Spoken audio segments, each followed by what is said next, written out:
Kuuɗe Lilaaɓe suura 15 aya 12 yaaki 35. Nootaaki ardiiɓe kawtal kooliiɓe Yeesu. Sey lilaaɓe e mawɓe e kawtal tokkuɓe Yeesu fuu ndarwi suɓuki woɓɓe daga nder maɓɓe, ngam ɓe lila ɓe gariiri Antakiya ɓe njaada e Bulus e Barnaba. Ɓe cuɓi mawɓe ɗiɗo nder maɓɓe, Yahuuda bi'eteeɗo Barsaba e Siila. Ɓe kokki ɓe ɗerewol biingol: daga bandiraaɓe moɗon lilaaɓe e mawɓe, emin kowna on, onon bandiraaɓe amin daga goɗɗi leƴƴi gonɗi nder gariiri Antakiya e nder leyɗe Siriya e Kilikiya. Min nani habaru woɓɓe daga nder amin umminani on hakkillo e metemeteeji maɓɓe e ɓe nganna on, ko nde naaminon liliɓe.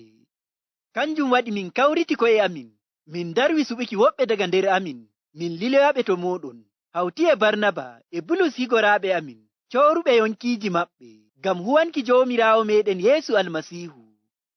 Ngam non min liloy Yahuuda e Siila ɓe medda e moɗon honduko e honduko dow ko min bindani on. Ɗum darwuki Ruuhu Allah e amin to min jowana on wongal teddoral, seyni ɗum nanguɗum doole.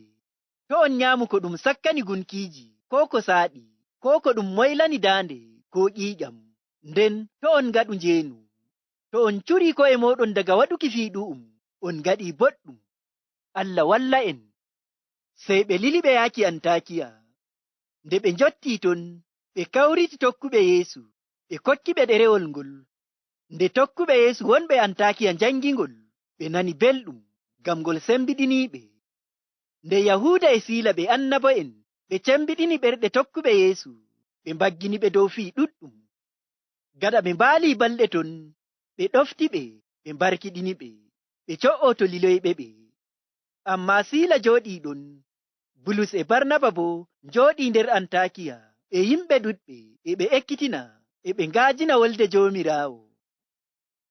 Nder bawɗe Ruuhu Allah, ardiiɓe kawtal sumpo tokkuɓe Annabi Iisaa njooɗii, ɓe ndarwi dow ko haani tokkuɓe Annabi Iisaa naa Yahudanko'en ngaɗa.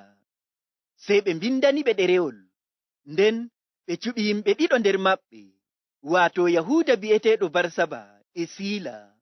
Ɓe njaada e Bulus e Barnaba gariiri Antakiya leydi Siriya, ngam Yahuuda e Siila metana ɓe dow ko ɓe mbindi nder ɗerewol ngol honduko e honduko. Aya 23 yaaki 24. Raa ko ɓe mbindi nder ɗerewol ngol: daga bandiraaɓe moɗon lilaaɓe e mawɓe, emin kowna on, onon bandiraaɓe amin daga goɗɗi leƴƴi gonɗi nder gariiri Antakiya e nder leyɗe Siriya e Kilikiya. Min nani habaru woɓɓe daga nder amin umminani on hakkillo e metemeteeji maɓɓe e ɓe nganna on, ko nde naaminon liliɓe. Kanjum waɗi min kawriti ko'e amin, min darwi suɓuki woɓɓe daga nder amin, min liloyaɓe to moɗon, hawti e Barnaba e Bulus higoraaɓe amin, cooruɓe yonkiiji maɓɓe, ngam huwanki Joomiraawo meɗen Yeesu Almasiihu. Ngam non min liloy Yahuuda e Siila ɓe medda e moɗon honduko e honduko dow ko min bindani on. Ɗum darwuki Ruuhu Allah e amin to min jowana on wongal teddoral, seyni ɗum nanguɗum doole. To on nyaamu ko ɗum sakkani gunkiiji, ko ko saaɗi, ko ko ɗum moylani daande ko ƴiiƴam, nden to on ngaɗu njeenu. To on curi ko'e moɗon daga waɗuki fiiɗu'um, on ngaɗi boɗɗum. Allah walla en. En nani ɓe mbi'i tokkuɓe Annabi Iisaa ɓe naa Yahudanko'en, ɗum darwuki Ruuhu Allah e amin to min jowana on wongal teddoral. Ngam non ɓe mbi'i ko haani ɓe ngaɗa woni: to on nyaamu ko ɗum sakkani gunkiiji, ko ko saaɗi, ko ko ɗum moylani daande ko ƴiiƴam, nden to on ngaɗu njeenu. Ngam ɗe kuuɗe ɗe karminiiɗe yeeso Allah. Haana bo tokkuɗo Annabi Iisaa huwa ɗe kuuɗe karminiiɗe. Ngam ndenno ma ɓe yimɓe gunkiiji ɓe njaggantono. Ngam non haana ɓe co'o e ɓe nyaama nyamdu ndu ɗum hirsani gunkiiji. Ma'ana jooni nde ɓe ngartii tokkuɓe Annabi Iisaa, haana ɓe co'o nder iri ngeendam maɓɓe karminiiɗam ɗam ndenno, sey ɓe sankita kuuɗe karminiiɗe ɗe ɓe ngaɗayno ndenno. To ɓe nyaamay kusel bo, haani ɓe kirsa mardi maɓɓe. To ɓe nanga tan ɓe ɓoyla daande nden, bo non no jaggantooɓe gunkiiji ngaɗata. Amma haani ɓe kirsa mardi maɓɓe, ƴiiƴam rufa, non no Allah umri. Ngam to ɓe nyaama mardi e ƴiiƴam to nder, hana bo ɓe nyama shaɗɗum, to bo ɓe ngaɗa njeenu, ngam fuu ɗum fii karminiiɗum yeeso Allah. Ngam Allah haɗi waɗuki non, to ɓe curi ko'e maɓɓe diga fii karminiiɗum ɗu'um, non woni boɗɗum. Naa woy wiiki doole ɓe naade ɓe tokka ko Attawra wi'i. Aa'a, ɓe paama naa naadeeki woni doole ko tokkuɗo Annabi Iisaa waɗa, ko bo o tokka dookaaji Attawra. Ko Allah yiɗi tokkuɗo Annabi Iisaa waɗa woni o ala ko iri ɗe kuuɗe karminiiɗe ɓe mbellanta Allah ɓernde. Kanjum bo woni feerotirol jonde ko ngendan tokkuɗo Annabi Iisaa e mo tokkaaki Annabi Iisaa. Ngam non bandiraawo am an tokkuɗo Annabi Iisaa hande, ngendam maɗa e feerotiri e mo tokkaaki Annabi Iisaa. To yimɓe ɓe tokkaaki Annabi Iisaa e ngaɗa njeenu, amma a waɗa. To yimɓe ɓe tokkaaki Annabi Iisaa e nyaama caɗɗum, amma a nyaama. To yimɓe ɓe tokkaaki Annabi Iisaa e ngaɗa ciya goonga nder kuuɗe maɓɓe, amma a waɗa. To yimɓe ɓe tokkaaki Annabi Iisaa e pewa, amma a fewa.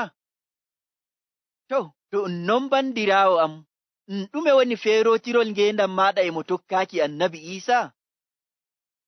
Bandiraawo am, to a tokkuɗo Annabi Iisaa, amma a huwa iri ɗe kuuɗe karminiiɗe, sey tuuba diga kuuɗe maɗa karminiiɗe, ngam to ɗe njaaruma halkere nder kiita Allah. Aya 30 yaaki 31. Sey ɓe lili ɓe yaaki Antakiya. Nde ɓe njotti ton, ɓe kawriti tokkuɓe Yeesu, ɓe kokki ɓe ɗerewol ngol.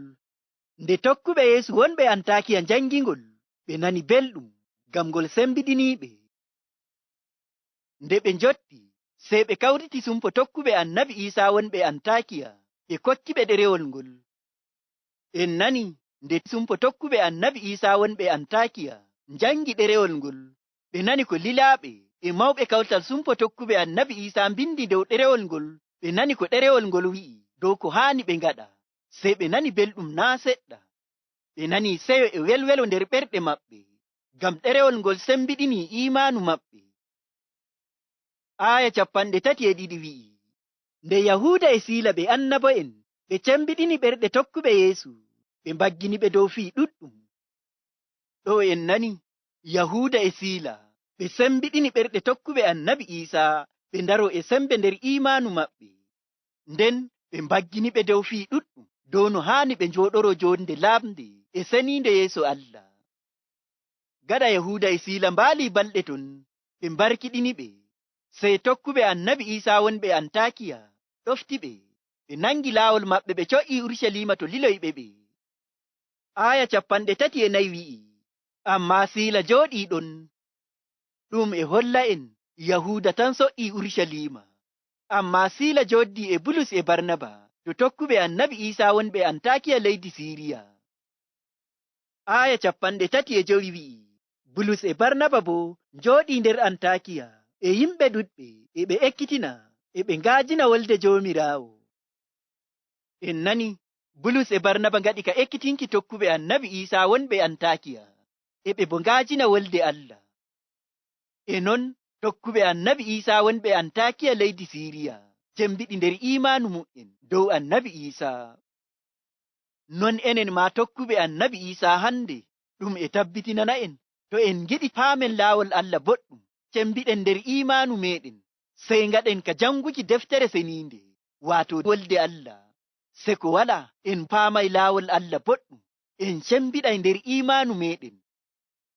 Ngam non bandiraawo am tokkuɗo Annabi Iisaa, waɗu ka janguki deftere Allah, a waɗa do'aare, se ko wala a faamay laawol Allah boɗɗum, a bo sembiɗay nder imaanu maɗa dow Annabi Iisaa.